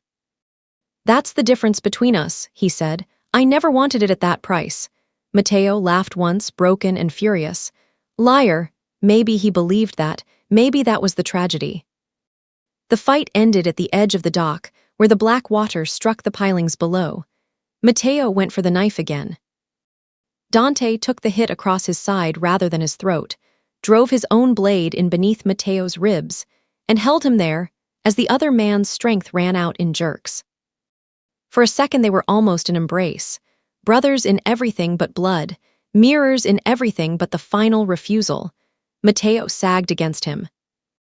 "She'll learn," he said, eyes flicking once toward me. "They all learn what you are." Dante's face did not move.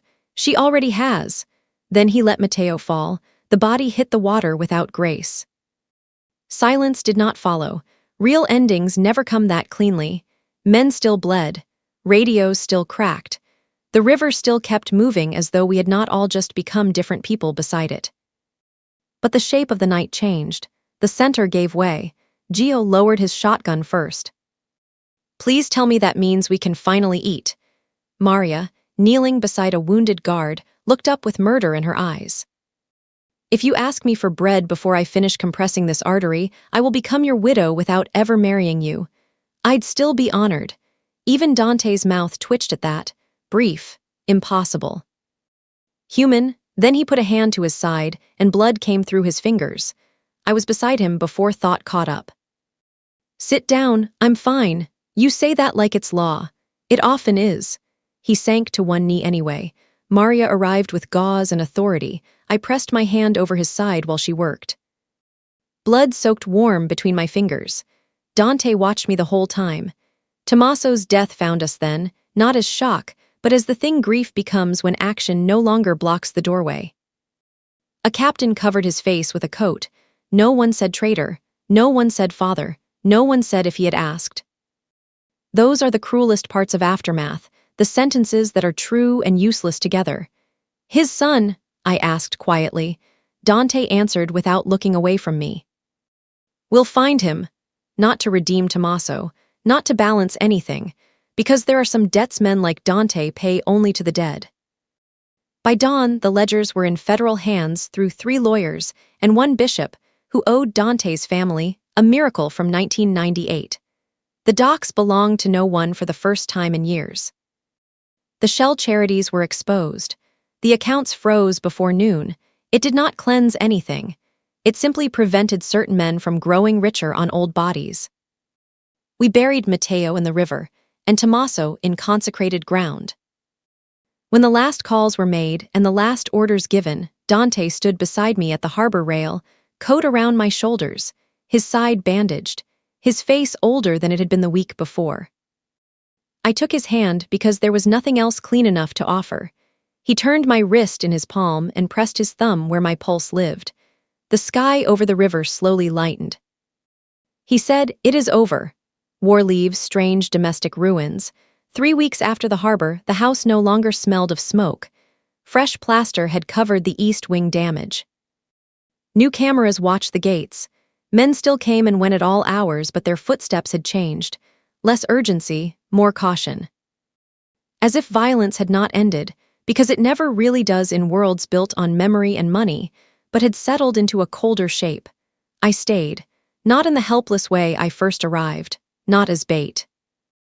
Not as an unresolved piece of my father's ledger. I stayed because choices made in blood deserve to be lived in when the floors have been mopped.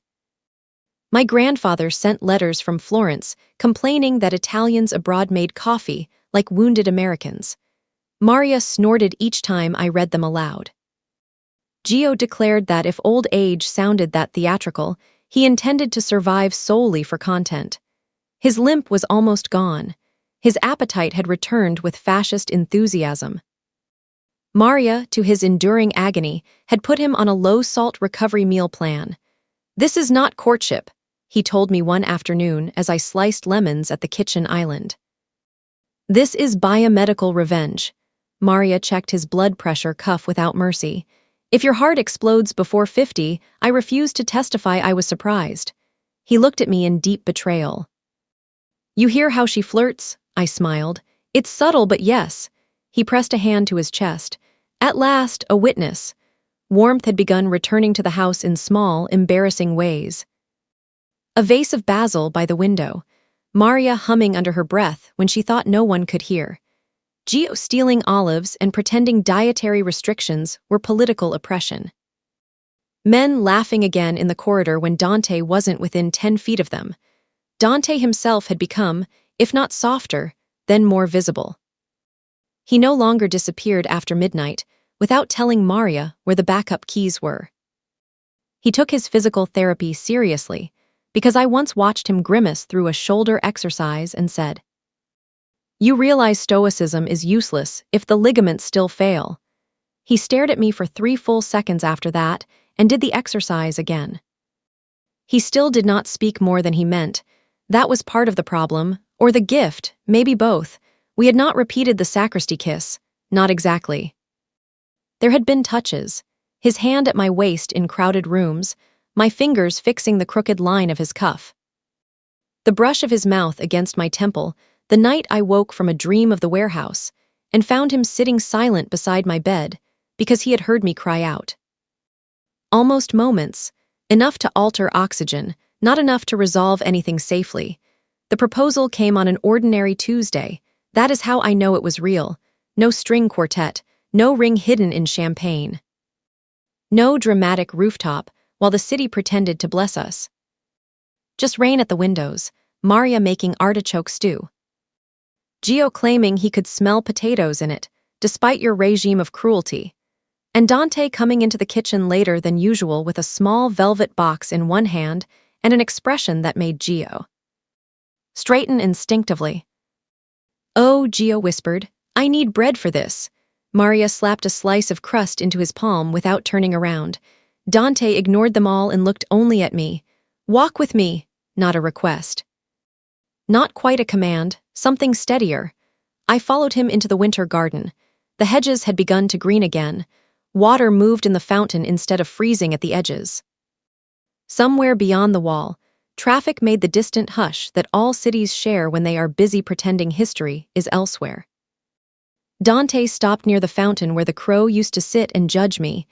"I don't know how to do this in a way you'd call proper," he said. My heart lurched once. Hard. "That's a terrible opening." "Yes, continue." A fraction of something lit in his eyes. "You stayed when leaving would have been the cleaner life. You stayed after seeing blood, grief, and the kind of man I become when pushed far enough." I opened my mouth. He lifted a hand. "Wait. I won't insult you by offering safety," he said. "I can offer honesty, resources, my name, my house, whatever peace I know how to build when the world deserves less than that. I can offer the truth that there is no room in me now where you are absent." The air disappeared from my lungs. No grand speech. No poetry stolen from other men. Just Dante saying the direct thing only because he had withheld it for so long. He opened the box. Inside was not a diamond. Of course not. It was a ring made from braided white gold and darkened silver, the design delicate enough to echo a violin's string wound around itself. Set in the center was a small oval ruby the color of old wine. "My sister S," he said. "The stone was reset after," he stopped, began again. "After, if that's too much weight, say so." It was too much weight. That was why it mattered. "You're asking me to marry you with your dead sister's ring." "I'm asking you without kneeling because if I kneel, I may not stand back up with dignity." I laughed before I could help it. Wet-eyed, startled laughter that hurt and healed together. Behind us, through the kitchen windows, Gio could be seen pressing his face shamelessly to the glass until Maria dragged him back by the collar. I looked at the ring. At Dante's hands. At the man who had first touched my wrist like a threat assessment and now stood before me visibly braced for an answer that could actually damage him. "Say it clearly," I whispered. His gaze locked on mine. "Marry me, little note." There it was again, the nickname that had once sounded like possession in a ballroom full of strangers. Now it held history. Chapel Stone. Harbor blood. My pulse under his thumb. The exact measure of what we had already chosen. "Yes," I said, and then because he deserved the unsteady truth and not a perfect line, I added, "Yes, even though that feels insane when I say it aloud." "Good," he said. "I prefer your honesty to your composure." He slid the ring onto my finger with hands steadier than mine. When he finished, he did not kiss me immediately. He looked at the ring as if verifying reality, then touched the inside of my wrist once, the old gesture transformed by everything we had survived. Back in the kitchen, Gio clutched the bread to his chest. "I knew it. I've been emotionally available for months and no one rewards me." Maria ladled stew into bowls. "You're rewarded with continued respiration." He followed us to the table, still limping slightly, still ridiculous. "If anyone needs a best man speech, I've written 9. Most are about perseverance under dietary persecution." "You're not the best man," Dante said, taking his seat. Gio blinked. "This betrayal comes after all I've suffered." Dante looked at him.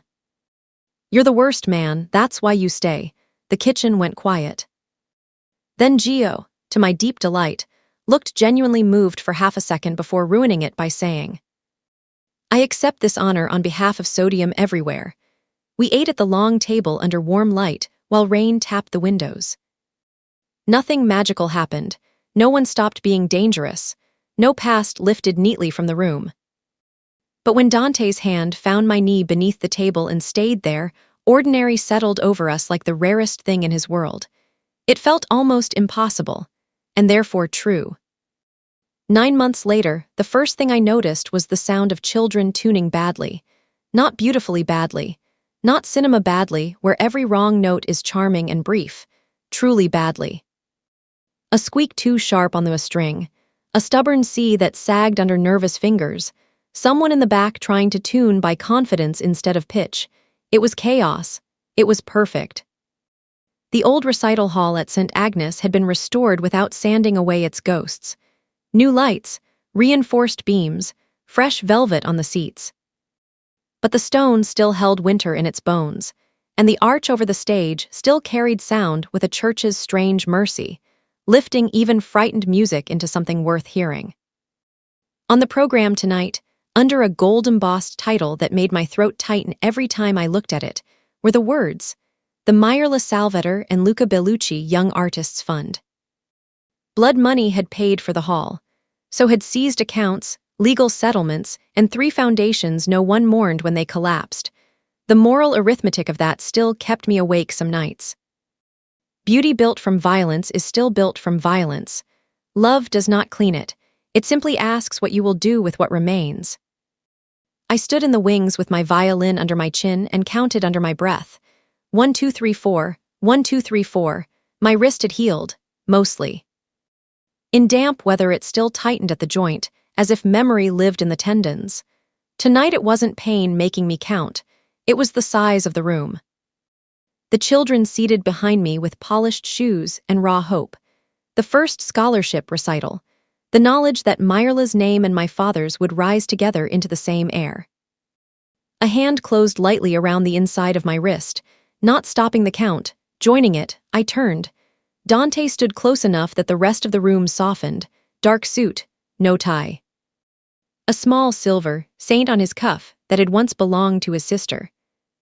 He looked as he always looked in public, controlled, impossible, carved from decisions other men paid for, but I had learned the places where the truth lived anyway. The slight pull at the corner of his mouth when he was trying not to say something too direct. The way his eyes changed first and his face followed later. The deliberate gentleness of his thumb where it rested over my pulse. "There it is," he said quietly. I swallowed. "What? That thing you do." I smiled in spite of myself. "Count, when the room gets too large for everyone else." His thumb pressed once, as if confirming I was here and not memory. "You still look for the next measure before you look for rescue." The words landed in me with the same force they had in the sacristy, and something gentler too. A bookend closing. A wound becoming language at last. "And you still notice," I whispered. "Yes," his voice roughened by one grain. "That's the problem, little note." The nickname wrapped around me warm now, lived in and earned. No ballroom chill, no claim made in public to control a scene, just us. The whole road between then and now living inside 2 words. Behind us, Gio stage whispered, "If either of you cry before the opening piece, Maria owes me $20. Maria, pinning a little girl's hem with one hand and threatening Gio with her eyes, said, "If you ruin this moment, I'll make you eat celery on our anniversary." I looked up so fast I almost dropped the bow. "Your what?" Gio straightened his jacket with tragic dignity. "Our anniversary. Please react with the awe appropriate to my persistence." Maria did not look at us. That was how I knew it was true. Maria always looked directly at things she intended to deny. Dante's mouth shifted. He wore her down. "Romance," Gio said solemnly, "is siege with flowers." Maria finally glanced over. "And if he says that in church next month, I'll leave him there." I laughed, and the last of the fear loosened in my ribs. A stagehand signaled from the curtain. 30 seconds. The children behind me rustled. Tiny shoes, dry throats, rosin dust. A little boy in the front row of the student ensemble looked seconds from fainting. I crouched in front of him. "What's your name?" "Paolo," he squeaked. "You know the opening." He nodded too fast. "Then don't think about the room, think about the first measure, then the next one. That's all music is in the beginning, a promise to continue." He breathed in shakily. 1, 2, 3, 4, he asked. I smiled. "Exactly." When I rose, Dante was watching me with that dangerous stillness that had once terrified me because I did not yet understand it. Now I did. It was what happened when a man full of violence chose, again and again, not to let it be the first language of his love. Dante, she crouched in front of a frightened child with her violin in one hand, and the whole room waiting for her.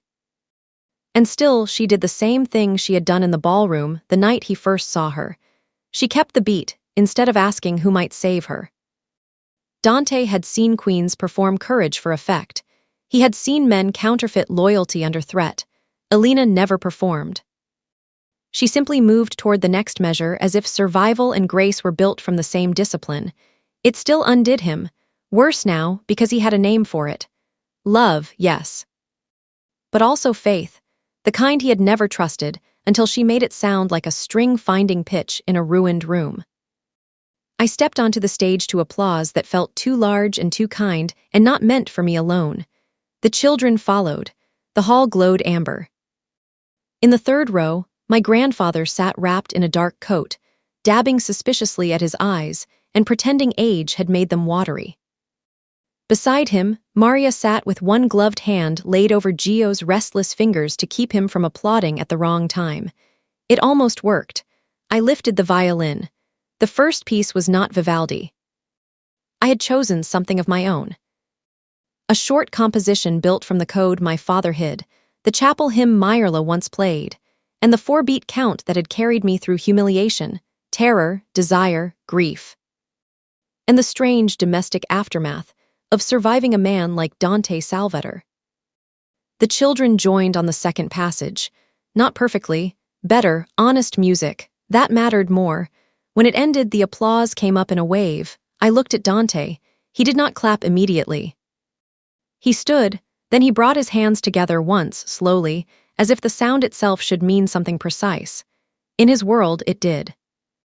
Later, after the guests had left and the children had been collected, and Gio had stolen 2 sugared pastries from the reception table because marriage requires fuel, I found Dante alone at the side. Entrance beneath the stone archway, where rain had just begun to fall. The city was never really quiet. Not ours. Somewhere downtown, sirens moved. Somewhere uptown, a deal would already be forming in a room full of men who feared him and would test him anyway. The world had not become safe because we had loved inside it. That was never the promise. I stepped beside him, and he opened his coat without speaking. I went into the space he made. That more than anything was the life we had built. Not innocence regained, not darkness cured. Room, choice, warmth held open by a man who once believed love only made targets. Paolo missed his entrance, I said into his chest. He recovered. So did I. His hand found my wrist beneath the sleeve of my dress. Thumb to pulse, same gesture as the ballroom, same place. Entirely different mercy. You did, he said. I tipped my head back. What are you thinking? His eyes lowered to my mouth, then rose again.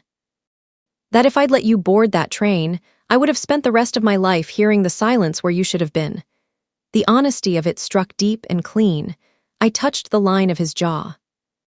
The old cut near his mouth, the face the city feared and I had learned by weather, by grief, by restraint.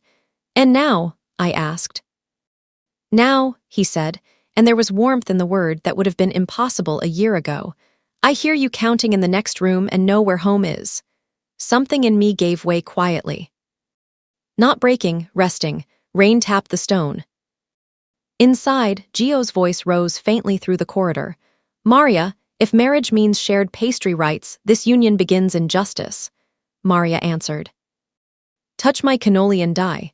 I laughed against Dante's throat. He bent and kissed my forehead first, then my mouth. Slow, certain, no almost left in it. When we parted, he rested his forehead to mine and said the nickname one last time, soft enough that the whole story lived inside it. Come home, little note. So I did.